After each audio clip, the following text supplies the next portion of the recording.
ನಮಸ್ಕಾರ ಎಲ್ರಿಗೂ ರಿದೀಸ್ ಕುಕ್ಟ ಕನ್ನಡ ಚಾನೆಲ್ಗೆ ಸ್ವಾಗತ. ನಾನಿವತ್ತು ಒಂದು ಡಿಫ್ರೆಂಟ್ ಆಗಿರ್ತಕ್ಕಂಥ ಸಂಡಿಗೆ ರೆಸಿಪಿನ ತೋರಿಸ್ತಾ ಇದ್ದೀನಿ. ನಾರ್ಮಲ್ ಆಗಿ ನಾವು ಅಕ್ಕಿ ಹಿಟ್ಟಿಂದ ಆಗಿರ್ಬೋದು ಅಥವಾ ಅಕ್ಕಿನ ನೆನೆಸ್ಬಿಟ್ಟು ಸಂಡಿಗೆ ಹಪ್ಪಳ ಮಾಡ್ತಾ ಇರ್ತೀವಿ. ಆದರೆ ನಾನಿವತ್ತು ಜೋಳದ ಹಿಟ್ಟಿನಿಂದ ಸಂಡಿಗೆನ ಯಾವ ರೀತಿ ಮಾಡೋದು ಅಂತ ತೋರಿಸ್ತಾ ಇದ್ದೀನಿ. ತುಂಬಾ ಟೇಸ್ಟಿಯಾಗಿರುತ್ತೆ, ಖಾರವಾಗಿ ರುಚಿಯಾಗಿರುತ್ತೆ. ಇದನ್ನು ಯಾವ ರೀತಿ ಮಾಡೋದು ನೋಡೋಣ ಬನ್ನಿ. ಇಲ್ಲಿ 1 ಬೌಲಷ್ಟು ನಾನು ಜೋಳದ ಹಿಟ್ಟನ್ನು ತೊಗೊಂಡಿದ್ದೀನಿ. ಅದನ್ನು ಈಗ ಒಂದು ಬೌಲ್ಗೆ ಹಾಕ್ಕೊಳ್ತಾ ಇದ್ದೀನಿ.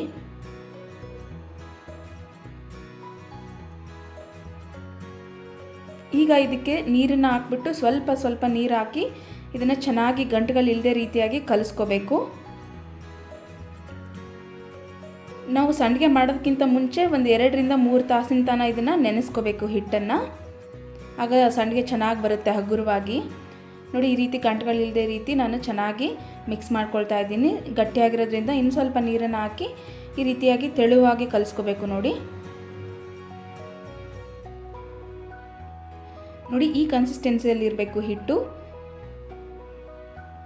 ಈಗ ಇದು ರೆಡಿಯಾಗಿದೆ. ಈಗ ಇದ್ರ ಮೇಲ್ಗಡೆ ಒಂದು ಪ್ಲೇಟ್ನ ಮುಚ್ಚಿಬಿಟ್ಟು ಒಂದು 3 ಅವರ್ಸ್ ತನಕ ನೆನೆಯೋದಕ್ಕೆ ಬಿಡೋಣ. ಈಗ ನೋಡಿ, ಒಂದು 3 ಅವರ್ಸ್ ಆಗಿದೆ.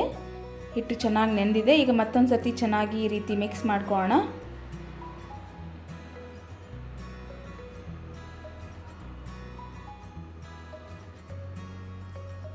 ಈಗ ಇದನ್ನು ಯಾವ ರೀತಿ ಮಾಡೋದು ಅಂತ ನೋಡೋಣ. ಇಲ್ಲಿ ನಾನು ಖಾರ ಹಾಕ್ತಾ ಇದ್ದೀನಿ, ಅಂದರೆ ಹಸಿಮೆಣ್ಸಿನ್ಕಾಯಿ ಪೇಸ್ಟ್ನ ಹಾಕ್ತಾ ಇದ್ದೀನಿ. ಇದನ್ನು ಹಾಕೋದ್ರಿಂದ ಟೇಸ್ಟ್ ತುಂಬ ಚೆನ್ನಾಗಿರುತ್ತೆ. ಹಸಿಮೆಣ್ಸಿನ್ಕಾಯಿ, ಜೀರಿಗೆ, ಕೊತ್ತಂಬರಿ, ಕರಿಬೇವು ಸೊಪ್ಪು, ಎಳ್ಳು ಮತ್ತು ಅಜ್ವೈನ್ ಬೇಕಾಗುತ್ತೆ. ಮೊದಲಿಗೆ ಪೇಸ್ಟ್ನ ರೆಡಿ ಮಾಡ್ಕೊಳ್ಳೋಣ. ಇಲ್ಲಿ ನಾನೀಗ ಮಿಕ್ಸಿ ಜಾರ್ಗೆ ಹಸಿಮೆಣ್ಸಿನ್ಕಾಯಿ, ಕರಿಬೇವು, ಕೊತ್ತಂಬರಿ, ಜೀರಿಗೆ ಇವೆಲ್ಲವನ್ನು ಹಾಕ್ಬಿಟ್ಟು ಮಿಕ್ಸಿ ಮಾಡಿಕೊಂಡು ಪೇಸ್ಟ್ ಮಾಡ್ಕೊಳ್ತಾ ಇದ್ದೀನಿ. ಈ ರೀತಿ ಹಸಿಮೆಣ್ಸಿನ್ಕಾಯಿ ಖಾರ ಹಾಕೋದ್ರಿಂದ ಟೇಸ್ಟ್ ತುಂಬ ಚೆನ್ನಾಗಿರುತ್ತೆ. ಇದನ್ನು ನೀವು ಸಂಡಿಗೆನ ಟೀ ಟೈಮಲ್ಲಿ ತಿನ್ಬೋದು, ಸ್ನ್ಯಾಕ್ಸ್ ಥರ. ನೋಡಿ, ಈಗ ಗ್ರೈಂಡ್ ಆಗಿದೆ, ಪೇಸ್ಟ್ ಕೂಡ ರೆಡಿ ಆಯಿತು. ಈಗ ಯಾವ ರೀತಿ ಮಾಡೋದಂತ ನೋಡೋಣ. ಒಂದು ಪಾತ್ರೆ ಇಟ್ಕೊಂಡಿದ್ದೀನಿ. ದಪ್ಪ ತಳದ ಪಾತ್ರೆನ ಇಟ್ಕೊಳ್ಳಿ, ಯಾಕಂದರೆ ಕೆಳಗಡೆ ಒತ್ತೋಗೋ ಚಾನ್ಸಸ್ ಇರುತ್ತೆ. ಅದರಿಂದ ಸ್ವಲ್ಪ ದಪ್ಪವಾಗಿರೋದನ್ನೇ ಇಟ್ಕೋಬೇಕು. ನೋಡಿ, ನಾನು 1 ಬೌಲಷ್ಟು ಹಿಟ್ಟು ತೊಗೊಂಡಿದ್ದೆ. ನೋಡಿ, ಅದಕ್ಕೆ ಒಂದು 5 ಬೌಲಷ್ಟು ನಾನು ನೀರನ್ನು ಹಾಕ್ಕೊಳ್ತಾ ಇದ್ದೀನಿ. ಈಗ ಒಂದು ಪ್ಲೇಟ್ನ ಮುಚ್ಚಿಬಿಟ್ಟು ನೀರನ್ನು ಚೆನ್ನಾಗಿ ಕುದಿಸ್ಕೋಬೇಕು. ನೆನಪಿರಲಿ, ನೀರು ಚೆನ್ನಾಗಿ ಕುದೀತಾ ಇರಬೇಕು. ನೋಡಿ, ಈ ರೀತಿಯಾಗಿ ಆಗ ಮಾತ್ರ ಸಂಡಿಗೆ ಚೆನ್ನಾಗಿ ಬರುತ್ತೆ, ಅಂದರೆ ಹಿಟ್ಟು ಚೆನ್ನಾಗಿ ಕುದಿಯುತ್ತೆ. ಈಗ ಇದಕ್ಕೆ ರುಚಿಗೆ ಎಷ್ಟು ಬೇಕು ನೋಡಿಕೊಂಡು ಉಪ್ಪನ್ನು ಹಾಕ್ಕೊಂಡಿದ್ದೀನಿ. ಹಾಗೆಯೇ ಫ್ಲೇಮ್ನ ಲೋ ಮಾಡಿಕೊಂಡು ಈಗ ಜೋಳದ ಹಿಟ್ಟಿನ ಮಿಶ್ರಣ ಏನಿದೆ ನೋಡಿ, ಅದನ್ನು ಹಾಕ್ಕೊಳ್ತಾ ಇದ್ದೀನಿ. ನಾವು ಹಾಕೋದಕ್ಕಿಂತ ಮುಂಚೆ ಮತ್ತೊಂದು ಸರ್ತಿ ಚೆನ್ನಾಗಿ ಮಿಕ್ಸ್ ಮಾಡ್ಕೋಬೇಕು ಅದನ್ನು, ಯಾಕಂದರೆ ಹಿಟ್ಟೆಲ್ಲ ಕೆಳಗಡೆ ಕುತ್ಕೊಂಡಿರುತ್ತೆ. ಈಗ ಒಂದು ಕೈಯಿಂದ ನಾನು ಮಿಕ್ಸ್ ಮಾಡ್ತಾ ಇದ್ದೀನಿ, ಇನ್ನೊಂದು ಸೈಡಲ್ಲಿ ನಾನು ಹಿಟ್ಟನ್ನು ಹಾಕ್ಕೊಳ್ತಾ ಇದ್ದೀನಿ. ಈ ರೀತಿಯಾಗಿ ಮಾಡಬೇಕು ನೀವು.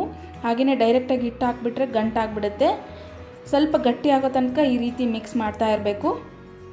ಈಗ ನೋಡಿ, ಹಿಟ್ಟು ಎಲ್ಲ ಚೆನ್ನಾಗಿ ಮಿಕ್ಸ್ ಆಗಿದೆ, ಹಾಗೆ ಗಟ್ಟಿಯಾಗಿದೆ ಸ್ವಲ್ಪ. ಈ ಟೈಮಲ್ಲಿ ನಾನು ಖಾರನ ಹಾಕ್ಕೊಳ್ತಾ ಇದ್ದೀನಿ. ನೀವು ಖಾರ ನೋಡ್ಕೊಂಡು ಹಾಕ್ಕೊಳ್ಳಿ. ನಿಮಗೆ ಖಾರ ಜಾಸ್ತಿ ಬೇಕು ಅಂದರೆ ಜಾಸ್ತಿ ಹಾಕ್ಕೋಬೋದು, ಇಲ್ಲ ಕಡಿಮೆನೂ ಕೂಡ ಮಾಡ್ಕೋಬೋದು.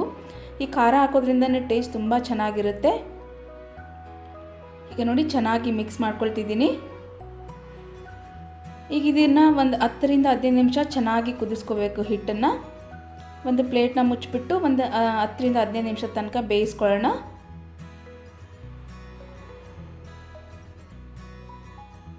ನೋಡಿ, ಈಗ ಹಿಟ್ಟು ಎಷ್ಟು ಚೆನ್ನಾಗಿ ಕುದೀತಾ ಇದೆ.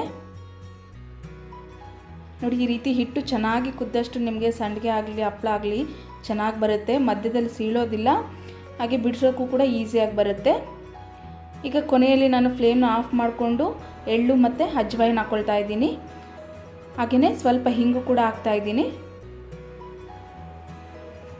ಈಗ ಚೆನ್ನಾಗಿ ಮಿಕ್ಸ್ ಮಾಡ್ಕೊಳ್ಳೋಣ ಮತ್ತೊಂದು ಸರ್ತಿ. ಸ್ವಲ್ಪ ಇದು ಆರೋ ತನಕ ಬಿಡೋಣ. ಇದು ಆರಿದ ಮೇಲೆ ನಾವು ಸಂಡಿಗೆನ ಹಾಕ್ಕೊಳ್ಳೋಣ. ನೋಡಿ, ಈಗ ಹಿಟ್ಟು ಸ್ವಲ್ಪ ಹೊತ್ತು ಆರಿದೆ. ಒಂದು ಅರ್ಧ ಗಂಟೆ ಹಾಗೆ ಬಿಟ್ಟಿದ್ದೆ.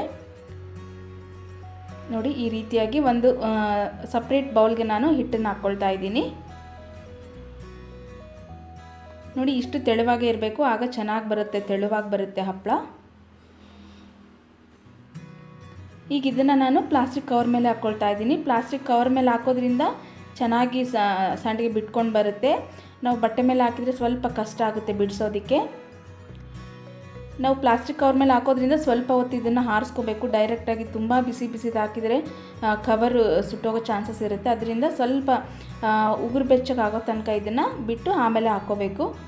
ನಿಮಗೆ ಯಾವ ಸೈಜಲ್ಲಿ ಬೇಕು ಆ ಸೈಜಲ್ಲಿ ಈ ರೀತಿ ಹಾಕ್ಕೊಂಡ್ರೆ ಆಯಿತು.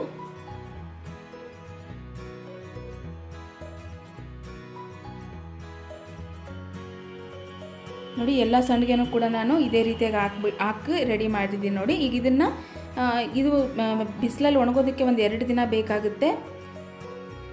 ಈಗ 1 ಡೇಗೆ ಯಾವ ರೀತಿ ಆಗಿದೆ ಅಂತ ನಾನು ನಿಮಗೆ ತೋರಿಸ್ತಿದ್ದೀನಿ ನೋಡಿ. ಮೇಲ್ಗಡೆ ಮಾತ್ರ ಒಣಗಿರುತ್ತೆ, ಇನ್ನು ಕೆಳಗಡೆ ಇನ್ನೂ ಸ್ವಲ್ಪ ಹಸಿ ಆಗಿರುತ್ತೆ ನೋಡಿ. 1 ಡೇಗೆ ಈ ರೀತಿಯಾಗಿ ಆಗಿದೆ ನೋಡಿ. ಕವರ್ ಮೇಲೆ ಹಾಕಿರೋದ್ರಿಂದ ಈ ರೀತಿ ತಾನಾಗಿ ಬಿಟ್ಕೊಂಡು ಬರುತ್ತೆ ನೋಡಿ ಸೈಡಲ್ಲೆಲ್ಲ. ಇನ್ನು ಕೆಳಗಡೆ ಹಸಿ ಇರೋದ್ರಿಂದ ಇದನ್ನು ನಾವು ಟರ್ನ್ ಮಾಡಿಬಿಟ್ಟು ಇನ್ನೂ ಒಂದು ಅಗಲವಾದ ಪಾತ್ರೆಯಲ್ಲಿ ಹಾಕಿ ಇದನ್ನು ಬಿಸಿಲಲ್ಲಿ ಮತ್ತೊಂದು ಸರ್ತಿ ಚೆನ್ನಾಗಿ ಒಣಗಿಸ್ಕೋಬೇಕು.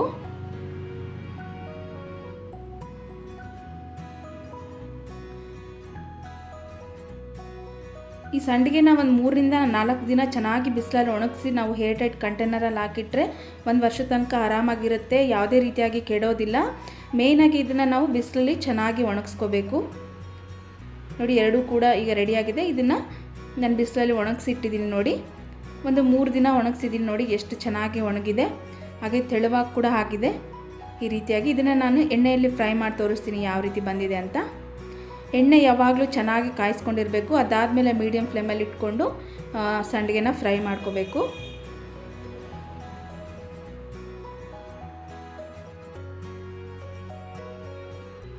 ನೋಡಿ ಈಗ ಎಲ್ಲ ಸಂಡಿಗೆನೂ ಕೂಡ ಕರೆದ್ಬಿಟ್ಟು ರೆಡಿ ಮಾಡಿ ಇಟ್ಕೊಂಡಿದ್ದೀನಿ. ತುಂಬ ಅಂದರೆ ತುಂಬಾ ಟೇಸ್ಟಿಯಾಗಿರುತ್ತೆ. ನೀವು ಟೀ ಜೊತೆ ತಿನ್ನೋದಕ್ಕಂತೂ ತುಂಬ ಚೆನ್ನಾಗಿರುತ್ತೆ. ತುಂಬ ಕ್ರಿಸ್ಪಿಯಾಗಿ ಕೂಡ ಆಗಿದೆ. ನಿಮಗೆ ತೋರಿಸ್ತೀನಿ ನೋಡಿ ಎಷ್ಟು ಕ್ರಿಸ್ಪಿಯಾಗಿ ಆಗಿದೆ ಅಂತ. ನಾವು ಮುರಿದಾಗ ಈಸಿಯಾಗಿ ಬ್ರೇಕ್ ಆಗುತ್ತೆ.